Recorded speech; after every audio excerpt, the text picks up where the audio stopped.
Welcome to Lead Different. Are you a founder carrying your business in your head, struggling to scale sustainably? Welcome back to the Lead Different podcast. Today, we're diving into a conversation that will bring calm clarity to your complex organization. I'm thrilled to introduce our guest, Micah Callahan.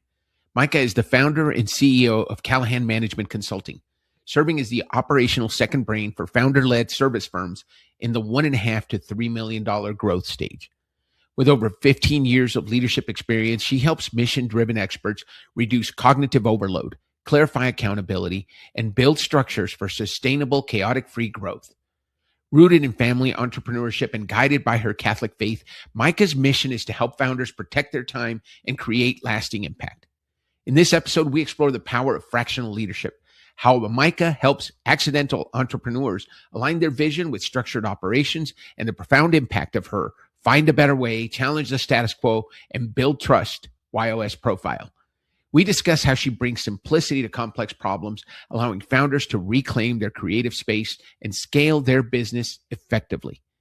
This conversation is a powerful reminder that with the right operational support, you can transform chaos into sustainable growth and amplify your impact. Make sure to subscribe and stay tuned as we learn to lead different with the incredible Micah Callahan. Why not leadership? Why not lead different? Welcome to Lead Different, the podcast that redefines leadership and challenges the status quo.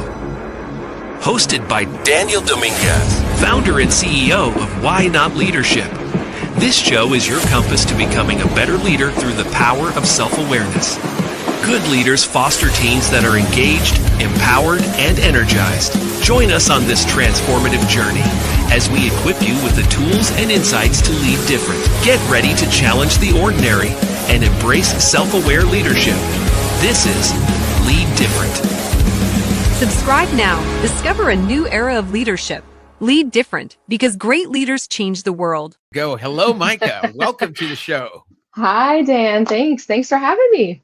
Thanks for being on. Micah, it has been such a pleasure to get to know you since we met via, I think we were on a speed networking thing with Scent, I believe. Yep. And it's been so fun to learn more about your business, learn more about what you do. And I couldn't help but invite you to the show because I think there are going to be people in our audience who are going to resonate with what you do. I know that I'm looking at what you do and saying, I'm going to need that. I actually need it now, but I'm not in that growth stage that you're looking for because I'm not looking to scale just yet. However, if you're looking to scale and you can't afford a 6-figure, 7-figure CFO or COO or fractional people officer, the services you bring are incredible. So I want to get more into what Callahan Management Consulting does and introduce you to our audience, our Lead Different audience. So thank you for being on. Thank you, Dan. This is great. I appreciate it. And I can acknowledge that, if you have a business, you most likely need an operations person. Doesn't matter the business, doesn't matter, what your mission is. And so I can say over the years, it's been a bit interesting to answer that direct question is who is your ideal client, right? Like who does Callahan Management serve? And so the honest question is usually everyone that has a business. But we've kind of gone away from being generalists to really succinct fractional operators. And so you kind of said it perfectly in the introduction, mission-driven founders who are in the service industry. They don't sell products, they sell services, and they know their market. They know who they're targeting and they know their skill. And I like to say, I usually serve the accidental entrepreneur, the ones who just wanted to start the business because they had a great idea, but they don't actually want to operate the business. So that's where we kind of come in and can really help keep your vision aligned with the business, keep your head in the creative space, and keep your business scaling if that's what you want. One of the things I thought of as you were saying that, Micah, is I know Maria would probably love to meet with you. She's our COO at Why Not Leadership. And so as we look at growing and scaling, and she is, I think she would love working with you because you've got so many great systems and processes that you've developed over the years to help businesses operate, and let visionaries be visionaries, because that's where they belong. And that's what kind of Maria does for me. But I could see there's a potential to even if you already have a COO or somebody who's doing that for you, but you wanted to expand and grow and get to the level that Callahan Management has. Is that something you do? You work with other COOs with that are existing and kind of consult? So it's an interesting question. My initial answer to that is usually not common. That's not a common practice, but it has been asked the past probably 6 or 7 months. It's come up a few times. And I think where that can be leveraged is, your COOs are usually your full-time people. They're in your business day in and day out, right? And sometimes what happens when you're really close in the business, just like the founder, it's kind of hard to take that step back and look real high level and simplify a process. And so sometimes having a consultant come in, a fractional person like me and like my services, is really helpful in that short term to just say, hey, here's everything that you've built. It all looks great. Maybe let's just kind of hone in on this particular area. Maybe that's where you're stuck. So I think it can be useful for sure, depending on the level of need. But that's the beauty of fractional leadership, right? Is that not all businesses have that embedded person. The business owner is the visionary and the operator and the leader and the people person and the accounting, and so it kind of all melds together. And having someone fractional can both mean that they're embedded in your business and they can feel that weight and that burden with you. But they're your like secret weapon. They're your behind the scenes. They're your, Right. Person that's keeping everything going and allowing you that space to like take a breath and go, okay, they've got it. They know what our mission is, because we can be more focused and we can be very boundary oriented, if you will, because we've got a very specific mission, right? Yeah. Well, you're brought in for a very specific mission, but let's talk about that, because I think a lot of people see fractional and they don't really understand, right? So let's define that for people that have not used a fractional leadership role in the past. Tell us what is fractional leadership and how do you define it at Callahan Management? So the first thing that I always say is that it's not outsourced task, meaning I think a lot of times the first step that business owners make when they're getting burdened with everything that has to happen is, I need to hire someone to handle those mundane tasks, those everyday things that come up, those admin things. And so when you think of fractional leadership, I always say that it's not outsourced tasks. It's an embedded executive leadership without the full-time cost. And so what that typically looks like is problems that we come in to help a business owner is their primary problem is usually cognitive overload. At least in my world, that's when I usually get a call. I need help. I don't know what it is. And we kind of start peeling back the onion and say, okay, you have real revenue, you have real teams. Everything though routes through you as the founder, right? And so you're also creating bottlenecks, you're creating stalled growth. And so bringing in a fractional leader can look like many things. Sometimes it's just a phased approach where I come in and we say, okay, I know your ultimate goal is here, but it's going to take us 12 to 15 months to get there. And we break that down into bite-sized pieces and milestones, if you will. But then sometimes it's an owner who's got a very specific problem. They know exactly what it is. They know exactly what they're trying to accomplish. And they just need that second brain, if you will, to come in and say, hey, execute on this. Great.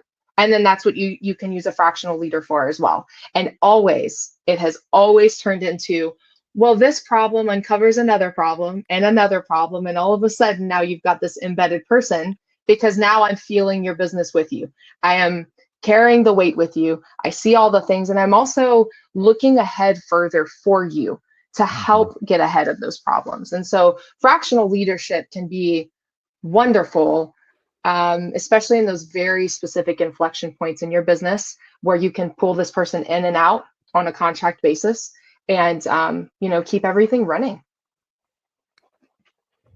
So great to hear. I love that answer because it gave us so much information, and there's so much I want to dig into from Mhm. what you just said. One of the things that stands out, Micah, as I was listening to you, is you don't sound like someone who's only been doing this for a little while. So, how long has Callahan Management Consulting been around? And then I'd love to get more into your background. So, let's answer the first question because that's an easy one. We have officially been in business for 3 years. Yeah. Okay, so 3 years. I love the way you describe the problems because I see them too, right? At Why Yeah. Not Leadership. So we do a lot of team workshops and we do a lot of work with individuals. So what you hmm do though is you come in and you just embed yourself within. You're part of the company. You're there and you're seeing everything. You're seeing the day to day, and you really get to see that. I see that too, and sometimes I'm saying, oh, I know who I'm calling. I need to call Micah because I think they need more than what I'm doing here. Yeah. So I can work with the executive on a one-on-one level, and I end up working with the leadership team. But it sounds hmm like you find those problems. I love the idea of helping the owner with cognitive overload. One of the Yeah. things we find with leaders, especially founders, like you said, that bottleneck. They become the bottleneck because everything has to go through them. And so they haven't created the systems and the processes so the business can run when they're not around. And when we're hmm talking at one and a half, $3 million in revenue, this is not a small operation anymore, especially if it's a service oriented operation. So um, where does that how do you come across so polished? You've been in business 3 years. How have you gone about figuring out exactly what it is that you guys do best and really concentrating on that? How did you hone down on your ideal client and how you help them? That's a great question. Because as we own a business as well, we face a lot of the same problems that the clients I serve face. And so, what I have learned over time is that I I challenge everything. I challenge everything that comes across. So my entire career has been that way. Every job that I had, every leadership role that I took on, I didn't get by accident and I wasn't promoted just for the sake of being promoted. Mhm. I found a way to get there, right? I found a better way, if you will, um, to get something done that I knew needed to get done. And so that's kind of like the path that I've been on. And so Callahan Management, I don't have some great fancy story of like how this came to be.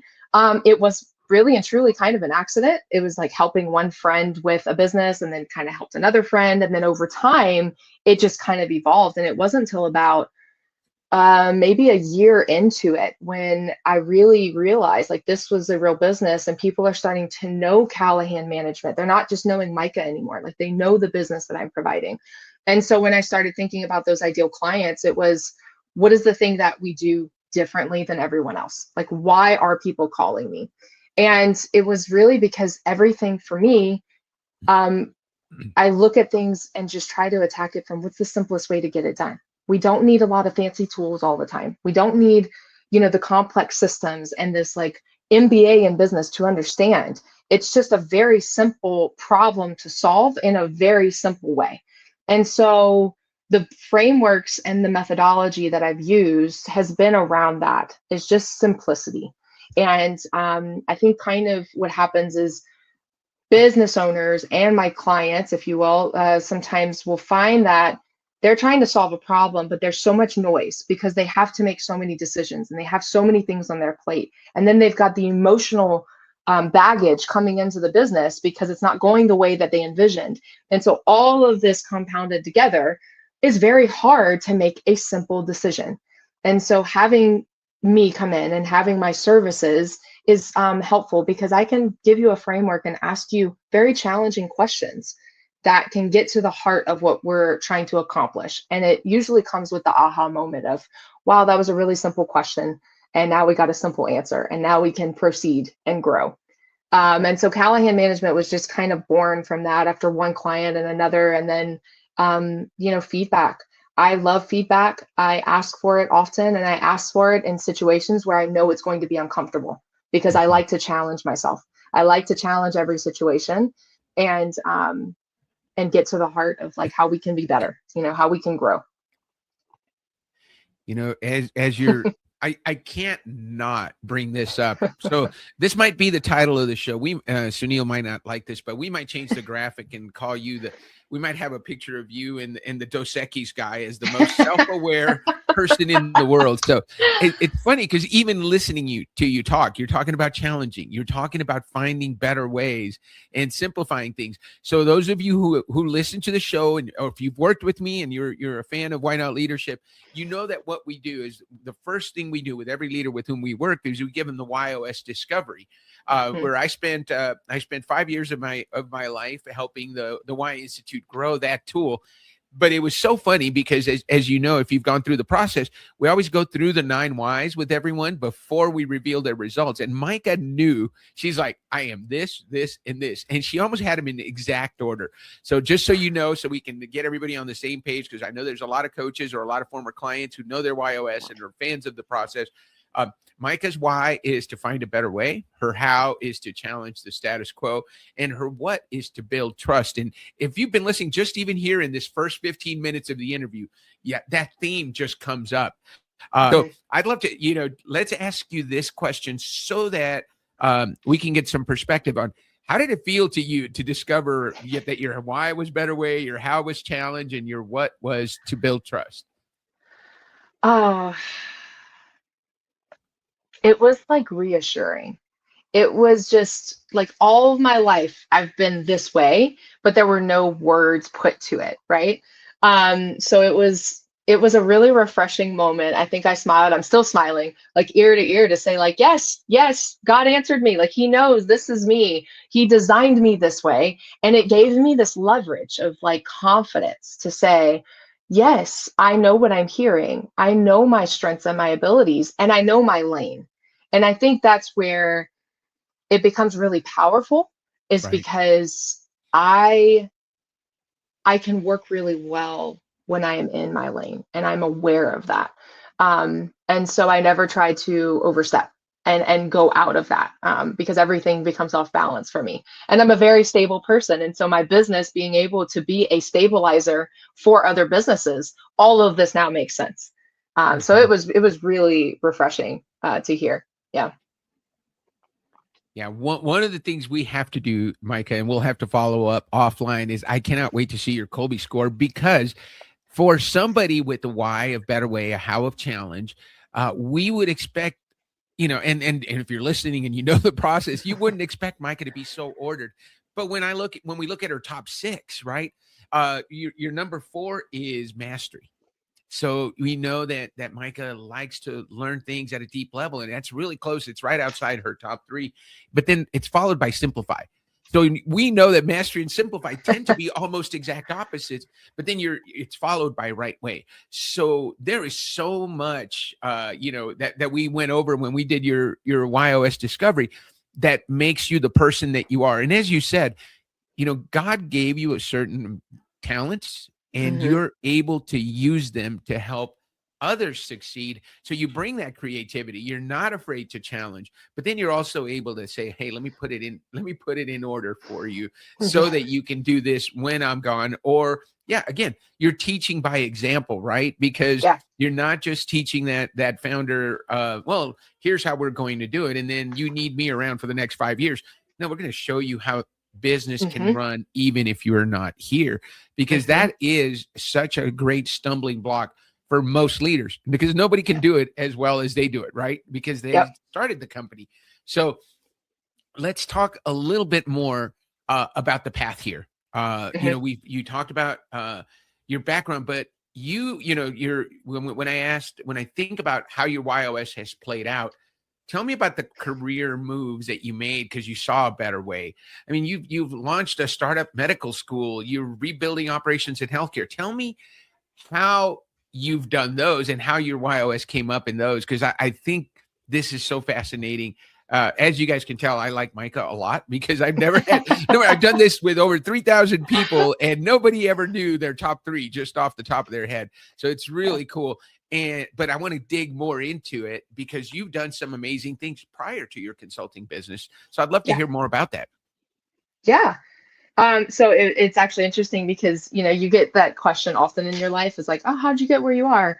and everybody has a really cool story, and you just kind of talk about the path. And so mine was always very generic until we did this. And I was reflecting on it to prepare for this interview, and I thought how interesting it was that every job that I held in traditional employment before, this business was a job that I either A, created for myself and convinced the person hiring me that they needed it, or B, stumbled into it with no real job description or title and just made a path. And so the better way piece is so funny because I had, I don't know, 5 or 6 jobs over my career before this business, and never once was it a job where I replaced someone else who was leaving. Mm-hmm. So I always found that to be very interesting. But it all started in healthcare. I was very determined to make my own money and make my own way as a young woman. And I was putting myself through college, and I was adamant that I was going to pay for that and I wasn't going to take loans. And so I went after any job that I could find that I knew would work with that schedule. And it happened to be in the hospital. And then that kind of rolled into, a bigger position. And then I got pulled out of that system into a private healthcare system, and ran a surgery center for almost, 7 or 8 years, and absolutely paved that path completely on my own. I mean, I had no help, no guidance, no boundaries even. So it was a perfect scenario for someone like me who liked to challenge everything. And I could get away with saying, hey, let's try this. And then the owners would say, sounds good. Let's try it. Let's do this. And so that was really freeing. And then, the medical school, that was another really niche and very unique experience in my life. I was on a founding team for that, and I did that for 2 years. And so every one of them was a really great opportunity to grow and stretch and really be uncomfortable in a lot of situations. And I think for me, I've always been in a situation where I never see myself stuck, and I'm never in kind of, what do you call it, like a poor me attitude. I can't get it done. That I use energy from that to say, okay, we're going to find a different way. We're going to pivot. We're going to change it, but we're going to get it done, especially if I want it. And so I can be very headstrong. And so it could be a very good quality to have.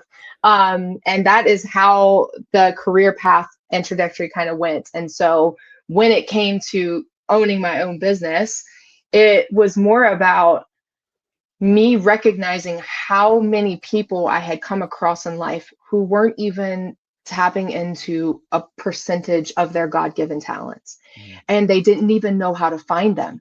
And it took me a long time to recognize that what the world called obstinate or bossy or, whatever word that they would use in a negative way was actually God giving me those skills, but I had to learn to use it for his glory. I had to learn to use it to build the businesses and the structures that he wanted me to.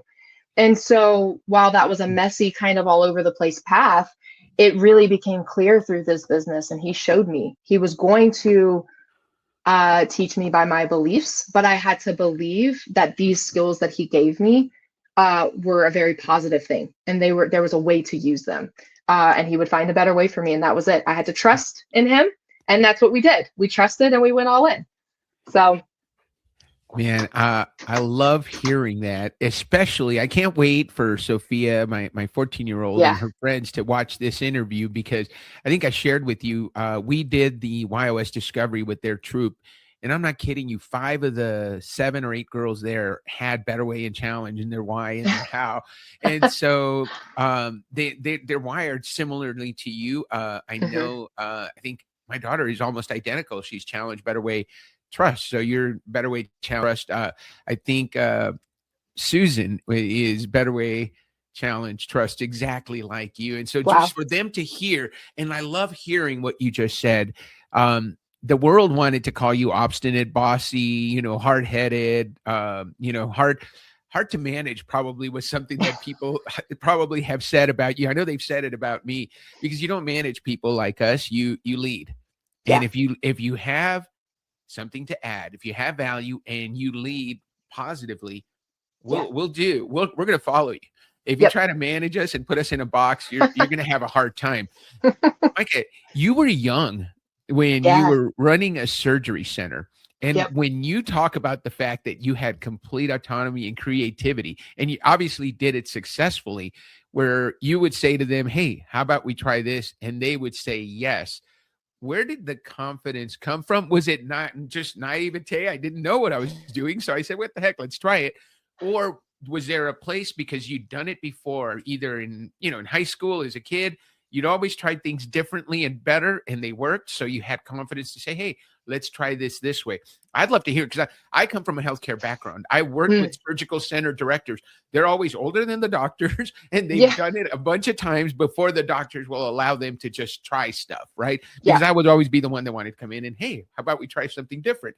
And they'd say, well, I got to run it by the doctors. It sounds like if I'd have worked with Micah would have been, all right, let's do it. I'll tell them, right? But yeah. tell me, I'd love to hear more. How did you build that confidence? And I know you mentioned your faith, which is important. You knew that these were God-given talents. And while the world wanted to call you obstinate and bossy, you said, no, I'm different and I'm better. And so you stuck with that and you made it work. But I'd love to hear, maybe give us an example of a great idea you had, you implemented and it worked, and it led to continued more confidence, building trust with those people whose surgery centers you were running.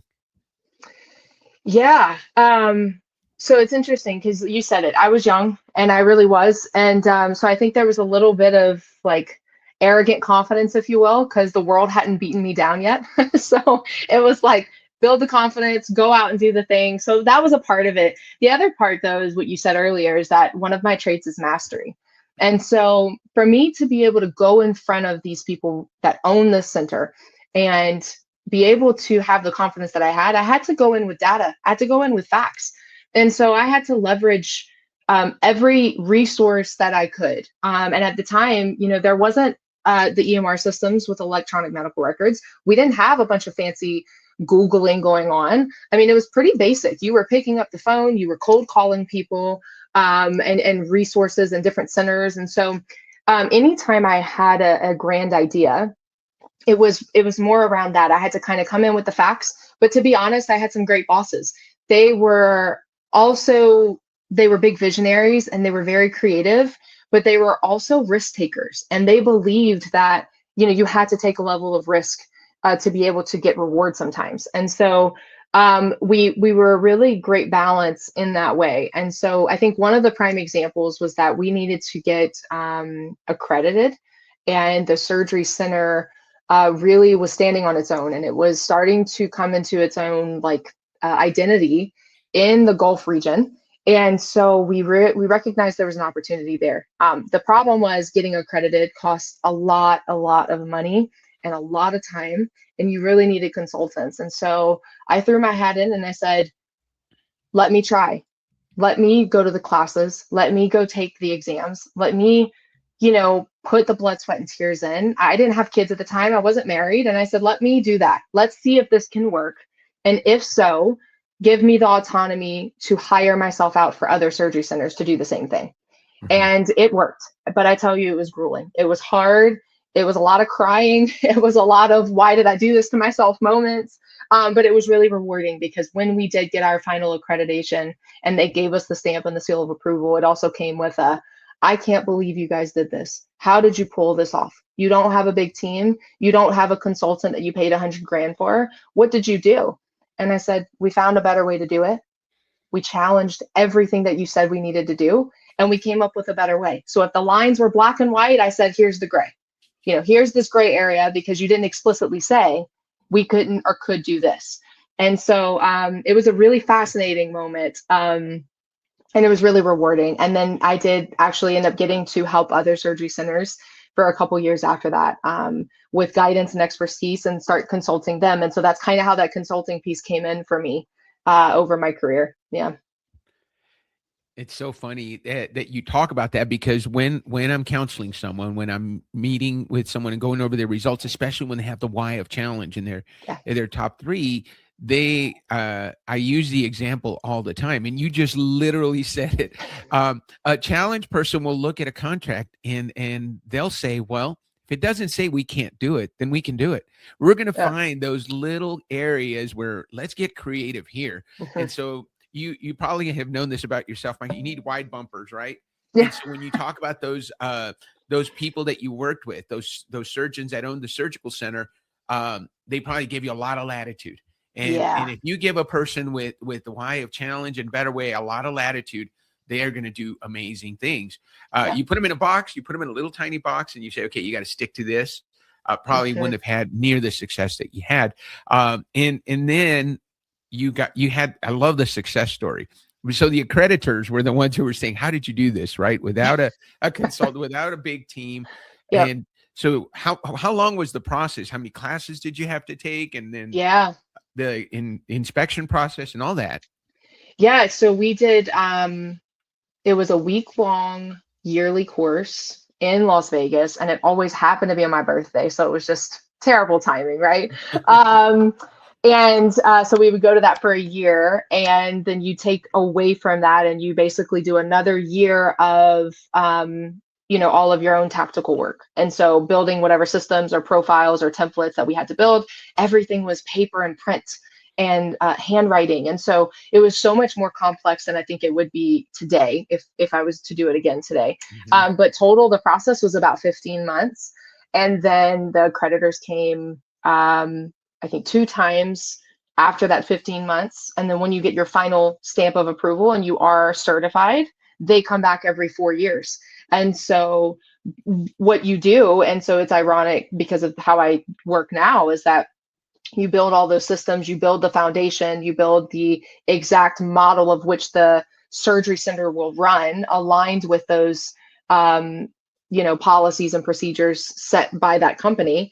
And then you hand it off to your staff, and your staff is to maintain each piece that you delegate to them in their specific place. So it's pre-op, it's post-op, it's admitting a patient, all the pieces.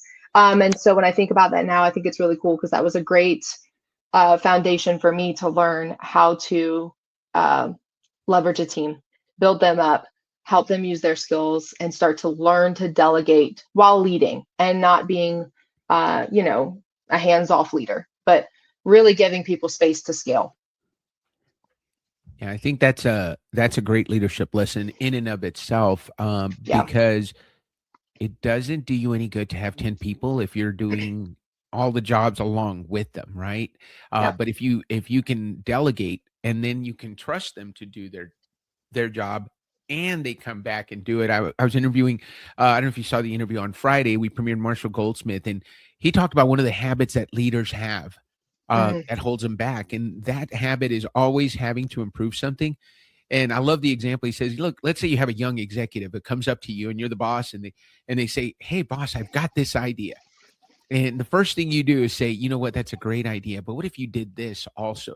And you tweak it. And he said, you might improve the idea by about 15%, but you've taken away 50% of the ownership.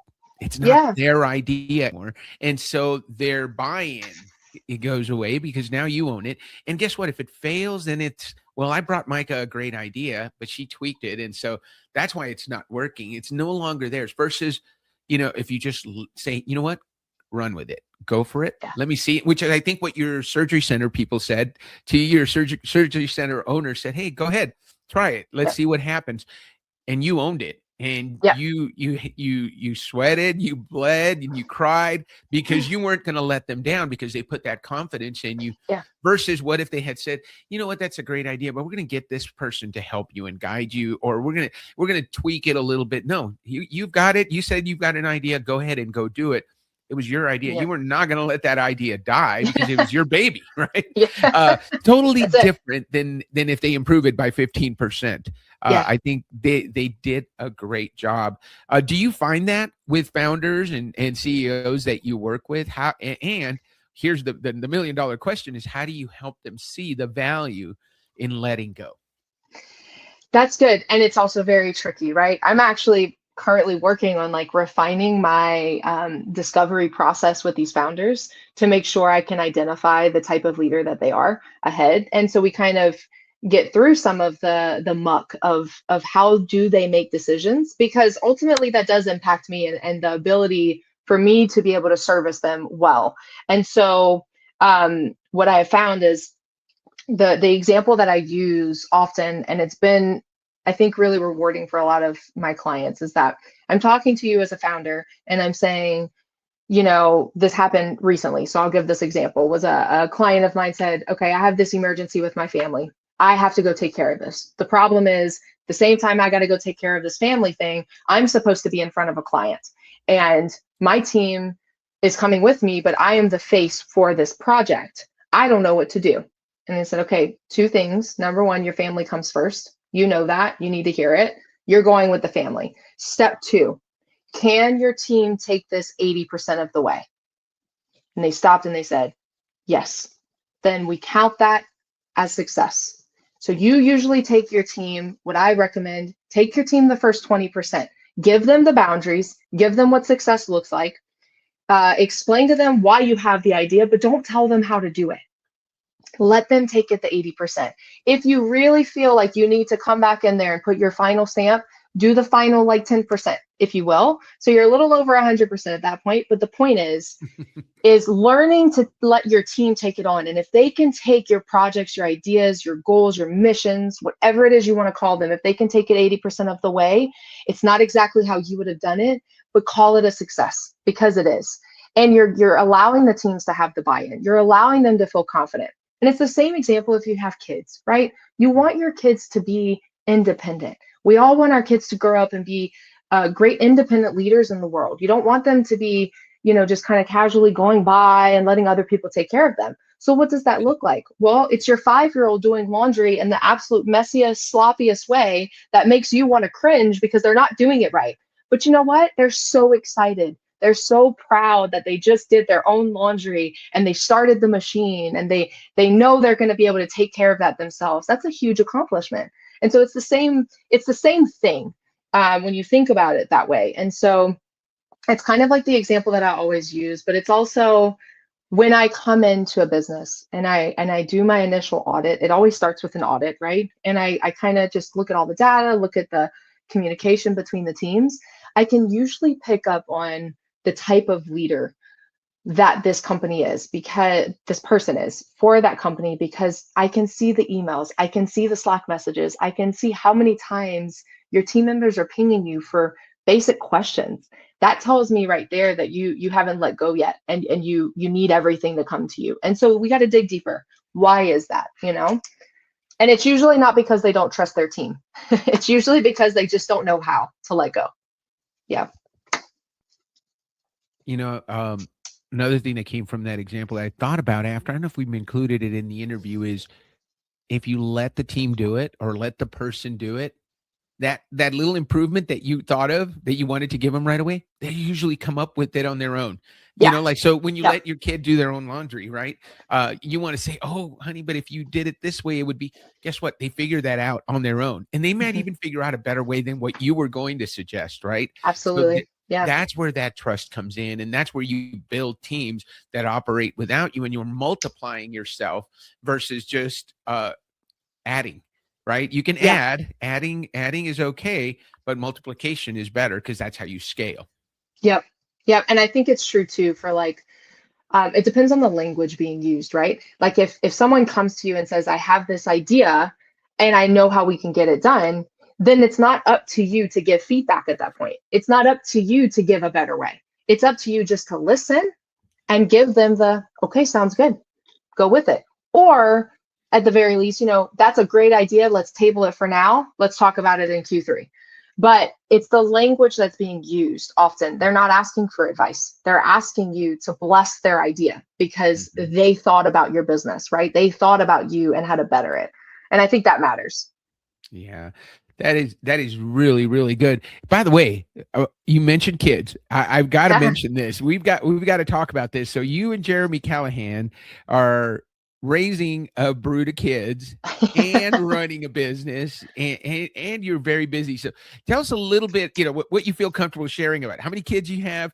How I think they're at home, so you're seeing them all the time. So tell us a little bit about that and how you manage it. Yes, not gracefully, but yes. So my husband and I, we have 3 kids.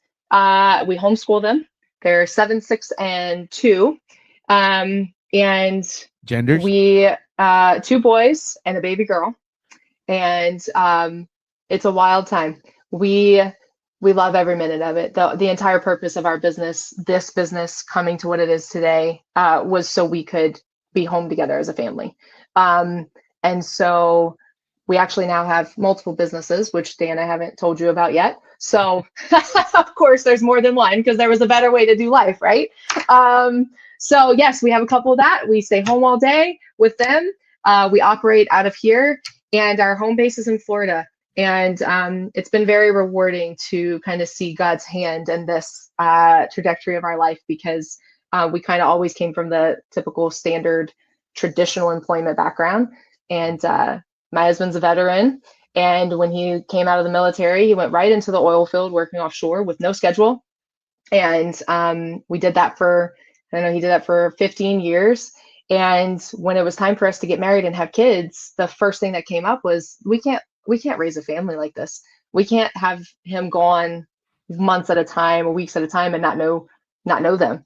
And so about 8 years ago, we just made the decision to drastically change our life. And we moved away. We're from South Louisiana. We moved away. He got a different job that wasn't in the oil field.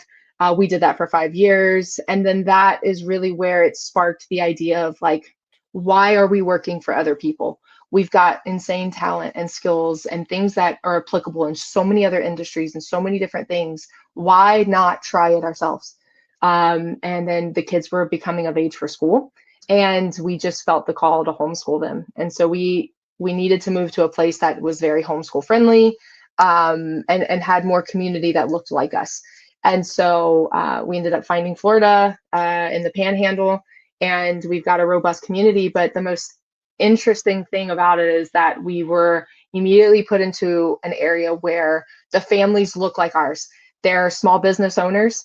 We're all kind of like in this nitty gritty part of life where we're just surviving with small kids, and we're just like trying to do things so differently than the world that we're just challenging everything. So it's been really fun to have that kind of group and that community with us to say, hey, how chaotic is your school week looking? Or are all the kids just totally not wanting to do their lessons this week? Are we all going crazy?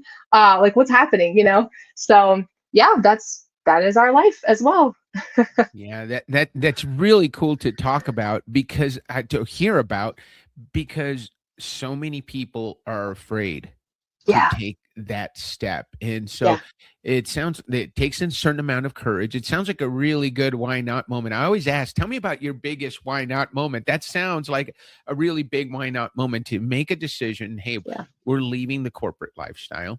And by the way, we're going to homeschool our kids, and we're going to run a business on our own. We're going to start a business and be successful. You said something that's really important. And it's, I don't even know if you heard yourself say it, but you said, Jeremy and I said, we have insane amount of talent. Yeah. It takes courage, and it takes the right kind of background. You've had the right people in your life, and you've chosen to ignore, because I'm sure there are a lot of people that said, that's stupid, that's crazy, what are you doing? Yeah. But you choose to, you have a filter that allowed you to see, Jeremy, we have talent. We have insane talent. Why are we working for someone else and letting them dictate our schedules, whether or not we see our families, whether or not we're able to go to church together on Sunday? All those things that happen when you're under someone else's watch, right? And you're doing their bidding versus creating your own. So tell us about how is that for you a why not moment, and how you guys went through the process of making the decision and then settling on it, and then going all in, and what a blessing to have a community that understands all of that, and you have other people you can run this by on a regular basis, because it's great to have other people going through the same things. Yeah. There's a lot to unpack in that, but I think the succinct moment for me was, it was all born out of necessity. Jeremy and I, when we got married and we decided it was time to start a family, we had stable jobs, and I had actually just recently left the surgery center, and I thought, I'm going to get some time off. I'm getting married. I'm going to enjoy that. We were moving into a new house. Like we were going to settle in. Everything was going to be good. Then I was going to go back to work. And life happened. And God is so funny. Now I look back on it and go, oh man, it's been a wild ride, because my husband's job, his stable job of 15 years, let him go while we were on our honeymoon with no warning, no thank you for your service. Just we're restructuring. Good luck. We were out of the country. Okay. We come back to the country. We find out now we're both jobless, and everything we thought we knew that was very stable had been come out from under us. And oh, by the way, we're now having our first baby. Okay. All right, Lord, what do we do? And so we went back to just get another job, we'll make ends meet. We'll figure it out. We'll go back to work. Then another baby, another job loss, a move, and like 10 years, 7 moves. I don't even know how many jobs later. The common theme was we are 100% unstable when we're not betting on ourselves. And when I had that moment was the last time I was pregnant for our baby girl, which is funny now to think about this. God does this every time I have a baby, but he gives me these very deep inspirations. And Jeremy came home. He had lost his job due to the economy. It was all around like COVID times.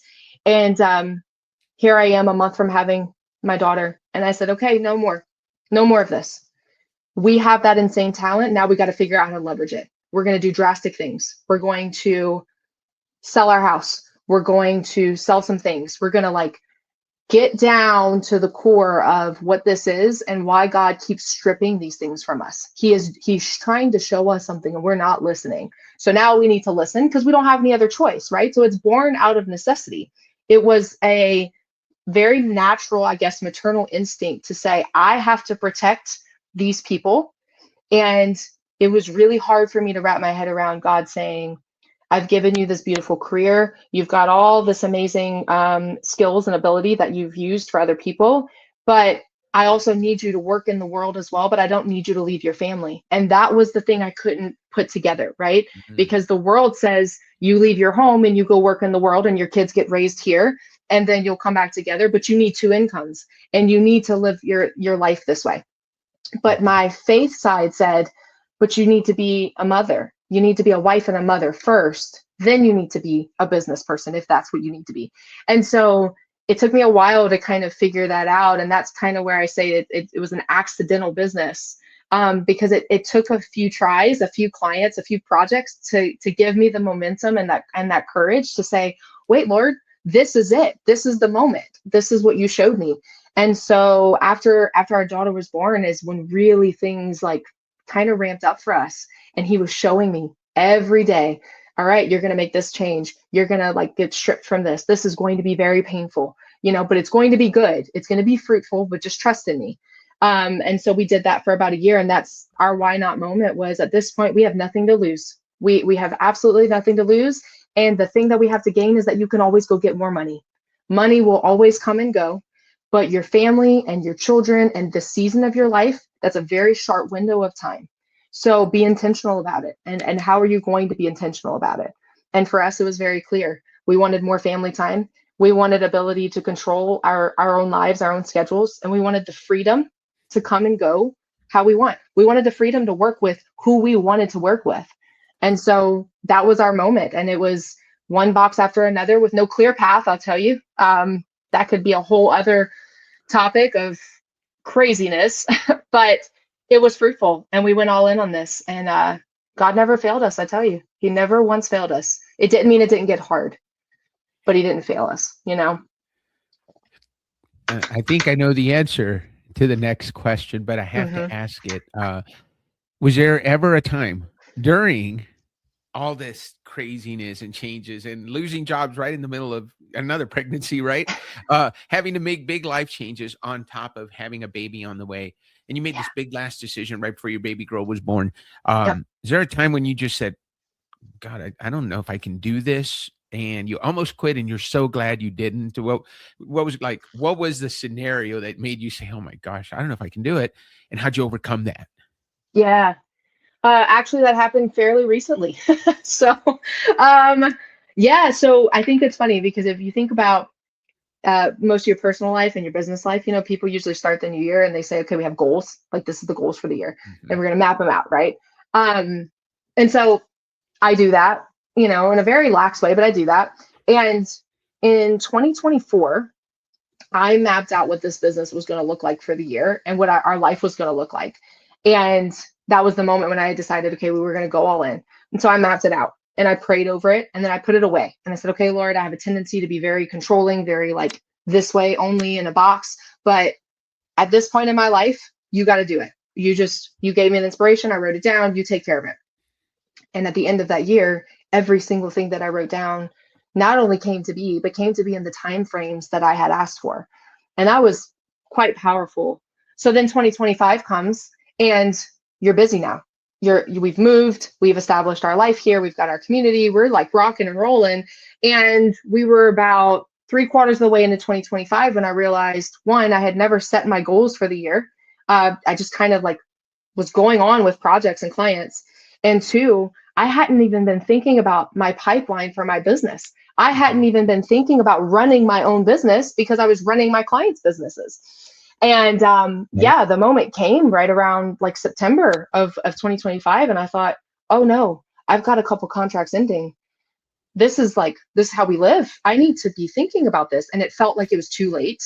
And, it was kind of like one problem was happening after another.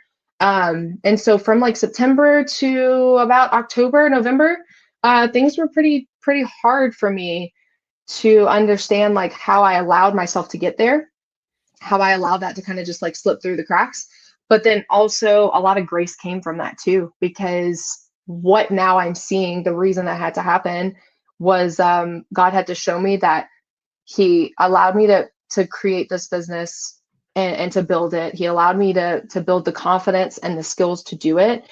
But what he was trying to show me was that we started this business to bring our skills to add value to other people for his glory, not just to get projects and to make an income. And so he had to slow me down and really kind of, once again, strip me down and get me like on my butt to say, okay, now that you've gotten here, this is how I want you to build it. This is the kind of clients I want you to go after. And these are the kind of projects you're going to go. You're not just going to take on projects just to take on projects. And so it was a real teaching moment. And so, through December, I was able to just kind of level set, if you will. But it was kind of scary for a business owner to be in that position to say, oh no, we didn't go out hunt and go hunting and go get the kill to come bring home. And that was really terrifying. Because if you know this business, you know that it can take 3 to 6 months sometimes of me nurturing a client before I get a contract, right? Right. So that thought was, it was quite unbearable for a minute. Yeah. Well, and that's great. I had Larry Long Jr. on, and he's a keynote speaker, and he says, look, there's three legs to the stool. There's the prospecting leg, there's the preparing for that keynote. In his case, for you, it's preparing for that client, and then there's actually working with the client. Yeah. And sometimes you're so busy working with the client, you forget to prospect, or you're so busy preparing to work with the client that you forget that what you're going to execute on. But all those three legs you have to be in them all the time. If not, what ends up happening, you have an unbalanced stool. You're on two legs, and that doesn't work, right? You're having to do a lot of gyrations to stay steady.